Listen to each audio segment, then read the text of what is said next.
Now, everything was going on well with the Nyota program until recent statements came out as a result of this Youth 47 program that was being run by Honorable Eric Omondi.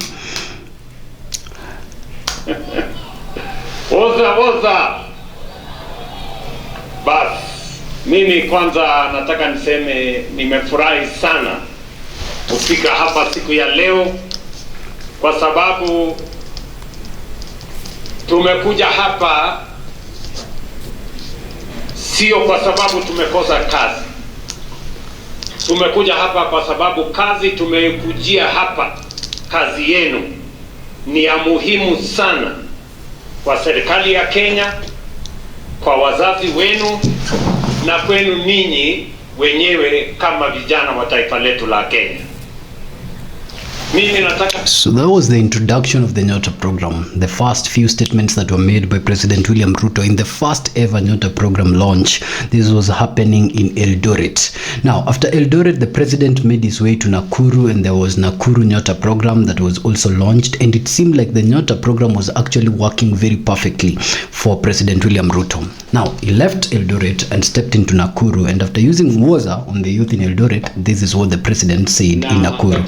Waziri na timu yake ya wizara ya MSMEs, nishukuru wale wote machiefs waliotusaidia, PSS waliotembea katika kila sehemu ya Kenya, na wale wengine wote walioshiriki ili siku ya leo tuwe na vijana karibu 10,000 hapa Nakuru, wakiwa wamekuja hapa kwa sababu ya biashara.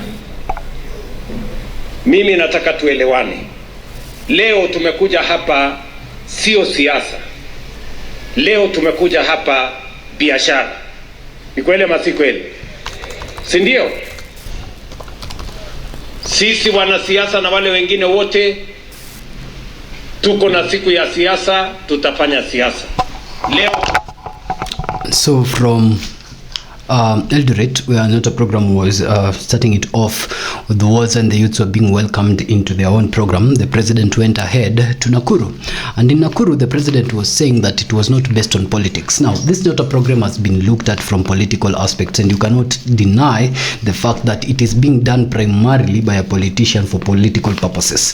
But while at Nakuru, president held that, of course, the chiefs had helped him get 10,000 people sit together.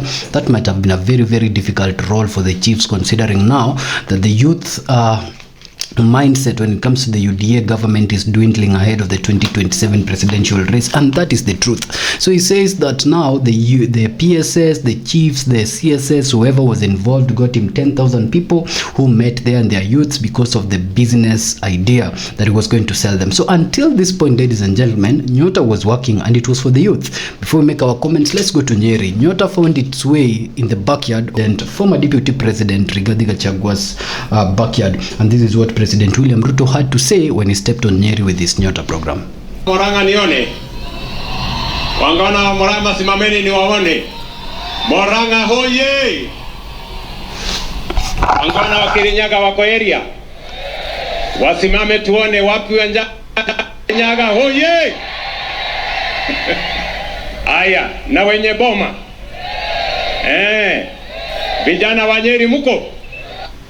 Kwa area. Hebu simameni tuwaone vijana wa Nyeri hoye. Basi, asanteni sana. Mimi kwanza nataka niseme karibuni sana. Mimi nimekuja hapa leo, ile kazi tumekuja kufanya hapa ni ya muhimu. Vile mlisikia waziri sema, pale nyuma kulikuwa na project kubwa kama hii, lakini vile iliendeshwa haikukuwa na matokeo yote. It had no impact. Na ndio sababu hiyo wakati nilidesign hii project nilisema ya kwamba hii project lazima iende kwa vijana mashinani. Na ndio tukasema vijana hawawezi kutambulika Nairobi. tukasema vijana watambulike katika kila ward. Now that's it, a political, non-political tool that he said in just a few days back in Nakuru has now turned to be a political tool that is aimed at these three central, what you'd call three center counties of the mountain area that is part of the Mount Kenya West area, where Rigathi Gachagua's dominance has been rising rapidly, and President William Ruto now targets as a key area of diffusing Rigathi's effort moving into 2027 presidential race. But that aside, does it still remain an unpolitical statement or an unpolitical project after all those three different statements that you have listened to? Let us know in the comment section. But other than that, when he talks about other projects that have actually existed before that did not go as planned, did they not go as planned because President William Ruto was not fully in charge of them, or did they not go as planned because they were not well designed? So we want to start with the three programs that this regime has run without any funding that is established under the law that actually provides for these particular programs, but the government has been running for quite some time. Commendation to the government for doing that. We want to look at them. What was the aim, what was the impact, and who ran it, and for what purpose was it stopped? If you remember well, and we hinted in our episode ago here at the People's Mirror, that if you remember well, the 2024 politics was about harrambes. And these harrambes were very weird. They were being done around the church spaces. Others were being done in open spaces. And there's a lot of videos. I think we'll work with the editing team and get pictures. There's a lot of pictures that came from this particular harrambes of members of parliament flaunting cash, serious money in physical form that they carried and they took to this particular harrambes, and they dished in this particular harrambes. Now, including the individuals that we have named here in the previous episode, like Alice Nganga, they flaunted this particular lifestyle, showing the cars that they bought with this money, showing the money that they were working with in physical cash, and going with this money in cash to give it to the people. Now, 2024 was a weird age. It was just 2 years after this particular regime had come into power, and people were wondering how had this particular member of parliament and of course pro-Ruto supporters acquired these resources enough to dish it out like that in harrambes, but other than that, also to show it in their own personal lifestyles. And so it shifted from harrambes, because harrambes were rather blocked, to empowerment. They termed it now empowerment, where they were targeting women groups and they were targeting youth groups to empower them. Now, this one was now not being run by member of parliaments or people who are associated or affiliated to President William Ruto. This one was now being run individually by the new vice president in town, the new deputy president in town, you'd say the new sheriff in town. Honorable Kindiki Kithure was in charge of the empowerment policies, walking in and out with a lot of money, and he affiliates or supporters of the Ruto government supporting him as he walks in and out with this much money in that particular scheme. Now, what happened is that people questioned where this money was coming from, and a lot of Kenyans actually in social media spaces were asking, where does the state get all this enough money to use on empowerment? So they were saying, okay, instead of going with this much money and giving it out to the people like that without any verification being done, how about you channel this money to key sectors that required concern for the lives of the Kenyan people, like education that is dwindling right now very thoroughly, like health that is having a lot of challenges with the introduction of SHA, which is not working in a lot of counties right now, and of course in agriculture to increase the food security and food productivity for the Kenyan people. So Kenyans' concern were, if this money is actually that available and you guys have access to this amount of money within your confines, then why are you not using this money in the proper channels that require this money to be used for? Now, that question was not answered, and before they could even evade that particular question, it came to the public limelight with a lot of TV stations having done interviews with the individuals that attended the empowerment programs, and the real thing that was coming out of it is that the government officials who are affiliated to President William Ruto would come with the money, show it to the public, and go back with the money. There was a lot of issues around 2025 in the media space, where now the media individuals were saying that a lot of individuals have come out to testify that they were in these empowerment schemes, they saw the money, but when it was time now to divide the money, there was no money, because the people who showed them the money went back with the money.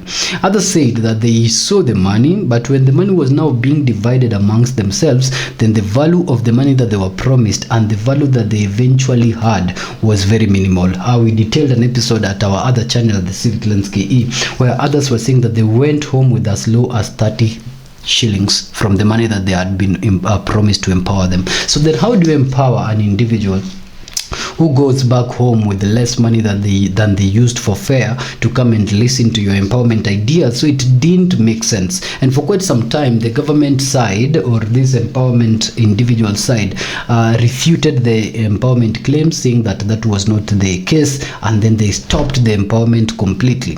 We no longer saw choppers walking in and out of communities. We no longer saw a lot of money being championed to actually show that they were actually still doing the empowerment scheme. And with it, Honorable Kindiki's influence kind of went down, because the only thing that kept him consistently in the face of the Kenyan people, that kept his relevance awake, was the fact that he was taking part on this particular empowerment scheme. So when the empowerment schemes went down, his influence went down with it. Now they are introducing yet a new thing. This one is called the Nyota program. Now this is the interesting catch. Who is the target for the Nyota program? Who was the target for the empowerment, and who was target for the harambee? If we start with the harambee, the main target for the harambee was the churches. And why was the churches? President William Ruto understood the importance of religion in his 2022 win, and how he had actually maneuvered that particular area by duping them into voting for him in 2027 as one of their own. Now he understands that giving back to religion through harambee is the best way that the government can put, not the best, is the easiest way that the government can use to actually inject government or state resources into religion, state and religion being very independent pillars. So he used that particular avenue to feed back into the religion whose masses used to vote for him through an harambee to rather pay back. That went well for quite some time, but it came to the limelight that the people that were actually being given mandate to do this thing did not use it positively. Now that aside, let's talk about empowerment. You see, for empowerment, the main target were women. And so there was a very, very important approach to actually tap into the women votes of this country, because you know very well, Linda Mama no longer works, and the share shift thing is also a hoax. So if you cannot protect the health of a mother, if you cannot protect the health of women, if you cannot ensure the space for women to actually be very, very accommodative to grow their businesses, then what's the best way to do to them? President William Ruto's team thinks that the best way to tap into that particular women leadership is, of course, to ensure that you take for them women empowerment. Now that also went the way it did. Women came into the national limelight, including in TV stations, saying that they were duped and that particular resource did not get to them.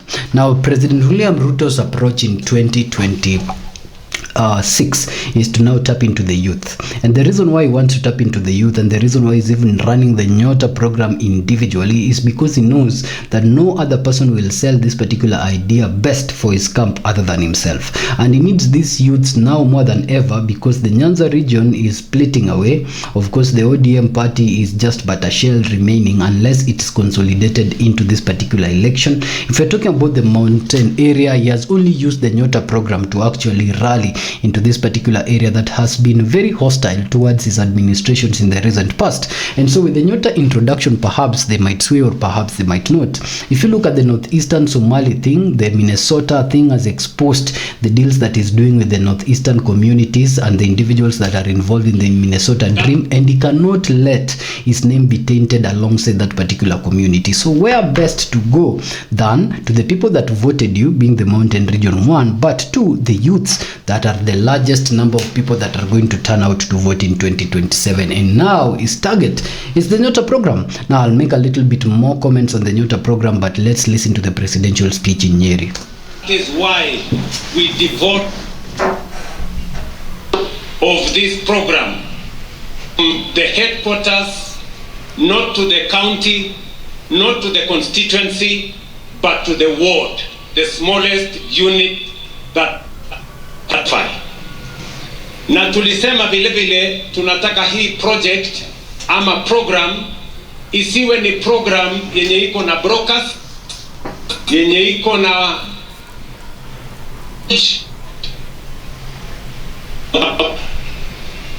na ndio tukasema those who are going to be beneficiaries of this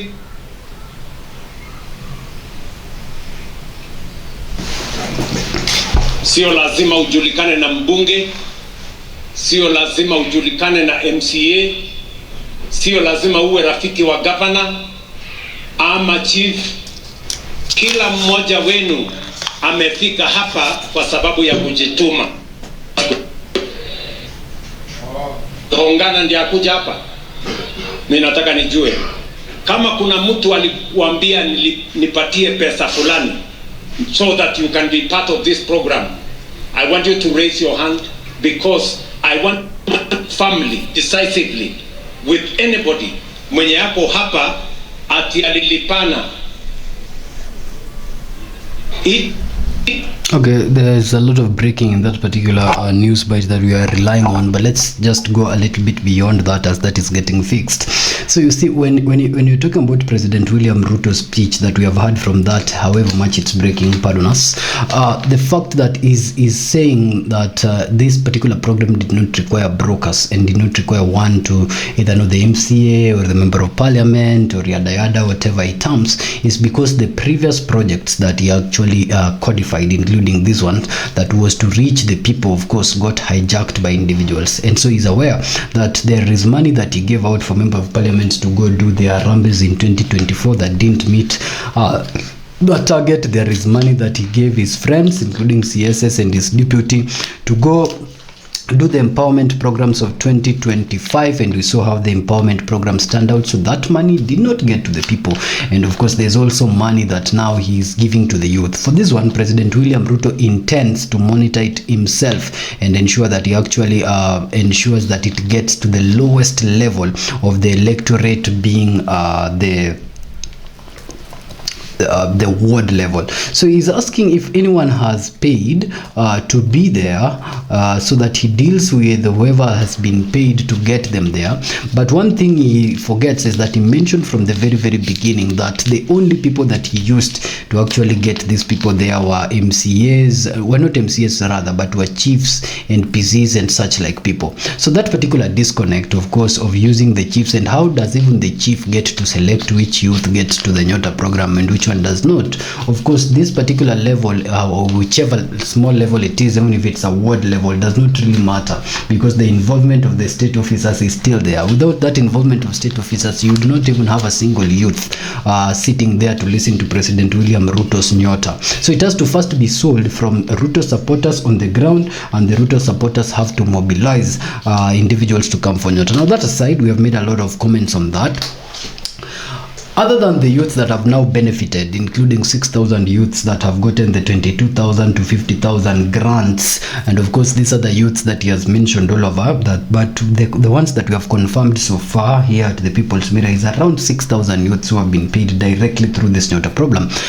The question is, what is their position now after they have received this money? What are they saying? Are they supporting President William Ruto's second bid? Are they deviating from President William Ruto's second bid? Are they using this money now to join President Ruto's campaign, or are they using this money to go on a contrary campaign? And it's interesting, others even say that you see right now you can use the Nyota program money to actually run for an MCA position in your area, and you'd win, because there's a lot of resources being swayed around from the government side to just have the youths forget about 2024 and 2025 demonstrations and whatever happened, and the likes of Rex Masai and the people that we lost in that particular demonstrations. The government wants to try as much as possible to cover the eyes of the youth and make sure that the youth forgets that. But what the youth is saying, funny enough, from sound bites that we have listened to from online spaces, and of course from their own X accounts, is very steady.